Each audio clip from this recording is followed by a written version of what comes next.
కాదు, చిన్న చిన్న ఉద్యోగస్తులు సంబంధం లేని వ్యక్తులపైన కేవలం ఈ లేచినటువంటి బాధ్యత అక్కడ జరిగేటటువంటి విషయాలు పర్యవేక్షకులపైన చర్య తీసుకోవాలని మేము తీవ్రంగా ఖండిస్తున్నాం.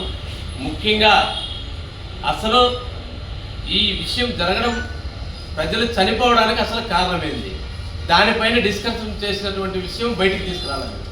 చంద్రబాబు నాయుడు గారు ఈఓ చైర్మన్ కూర్చొని మాట్లాడేటప్పుడే చైర్మన్ ఈఓ కొట్లాడుకున్నారంటే ఒక ముఖ్యమంత్రి సమక్షంలో దీని వెనక అసలు ఎప్పుడైనా వైకుంఠ ఏకాదశి 70 సంవత్సరాల చరిత్రలో వైకుంఠ ఏకాదశికి లక్షలాది మంది భక్తులు మామూలుగా వైకుంఠ ఏకాదశికి వస్తారు. వాళ్ళందరూ కూడా సర్వదర్శనం కోసము ఈ పేద భక్తులందరూ కూడా, పరమ భక్తులందరూ కూడా ముందు రోజే తిరుమలకు చేరుకొని పోయి వాళ్ళు క్యూలైన్లలో కానీ షెడ్లలో కానీ ఉండి తిరుమలలో 5 లక్షల మంది ఒక్కసారి వచ్చినా కానీ ఏర్పాటు చేసేటటువంటి అన్ని రకాల వసతులు ఉన్నటువంటి తిరుమలను వదిలేసి దర్శనానికి వచ్చే ప్రతి ఒక్కరు కూడా తిరుమలకు వచ్చినా దర్శనం ఉండదు, కింద మేము పెట్టే సెంటర్లో టోకన్ తీసుకుంటే మీరు తిరుమలకు రావాలి, టోకన్ ఉంటేనే దర్శనానికి అనేటటువంటి దుర్మార్గమైనటువంటి పాలకవర్గ నిర్ణయం వల్లనే ఈరోజు 6 మంది అంటున్నారు, 11 మంది అంటున్నారు. ఇంతమంది నిర్భాగ్యుల చావుకు కారణము పాలకవర్గం తీసుకున్నట్టు తప్పుడు నిర్ణయం.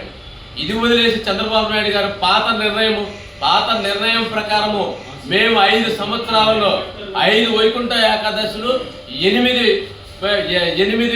మహా కుంభాభిషేకాలు జరిగినా కానీ ఎప్పుడే కానీ ఏ రోజే కానీ ఎప్పుడే చిన్న చిన్న తొక్కిసలాటలు జరిగినట్టు కానీ ఒక్క ప్రాణహాని కానీ ఒక్కరికి కానీ దెబ్బలు లేనటువంటి పరిస్థితి.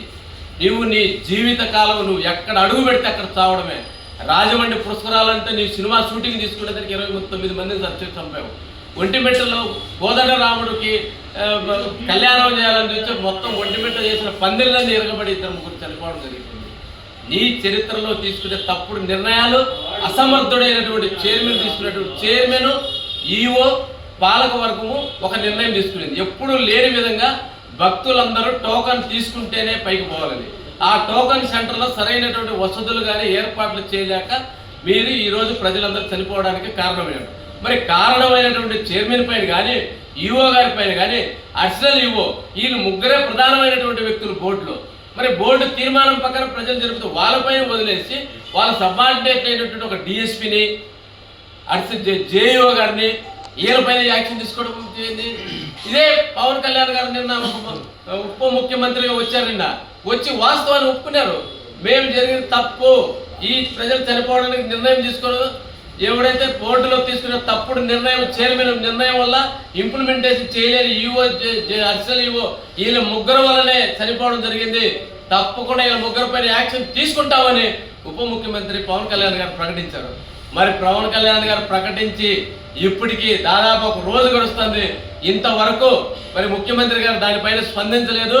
పవన్ కళ్యాణ్ గారు మీ మాట చెల్లుతుందా?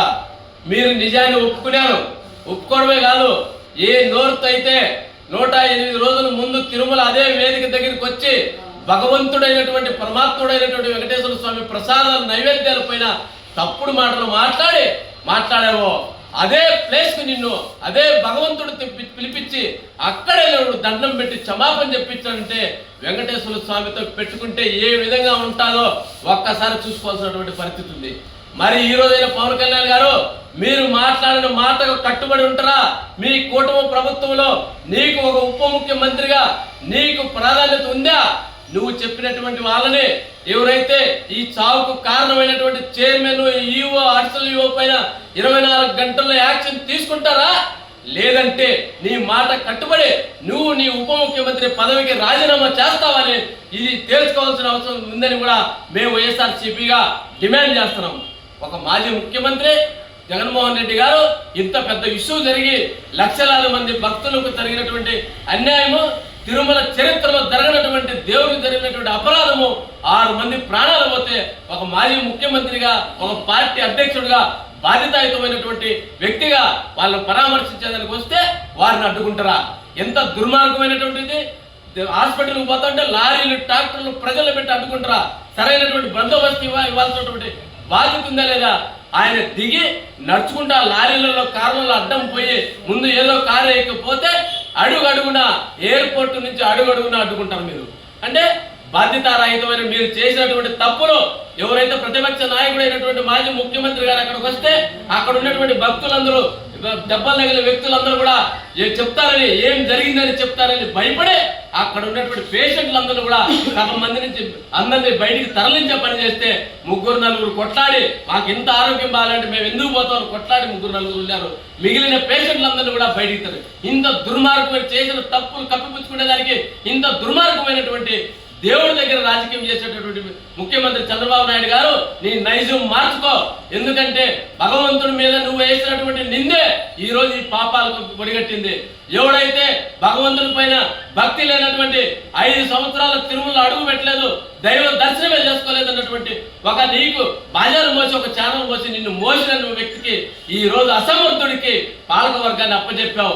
ఆ అసమర్థుడు టీటీడీ సేవ వదిలేసి టీడీపీ సేవ చేసేటటువంటి అసమర్థుడైనటువంటి చైర్మన్ అర్చన నీ వెంకయ్య, నీ ఏజెంట్ వెంకయ్య చౌదరి నీ చేతిలో బొమ్మలాంటి ఈవోలు తీసుకున్నటువంటి తప్పుడు నిర్ణయం వల్లనే ఇది జరిగింది. నిజమైన బాధితులైనటువంటి ఆ 3 పైన చర్య తీసుకోవాలి, వెంటనే యాక్షన్ తీసుకోవాలి. వారి పైన తప్పు ఒప్పుకున్నటువంటి ఉప ముఖ్యమంత్రి వారి పైన చర్య తీస్తావా, లేదంటే నువ్వు రాజీనామా చేస్తావని ఈ సందర్భంగా మేము డిమాండ్ చేస్తున్నాం.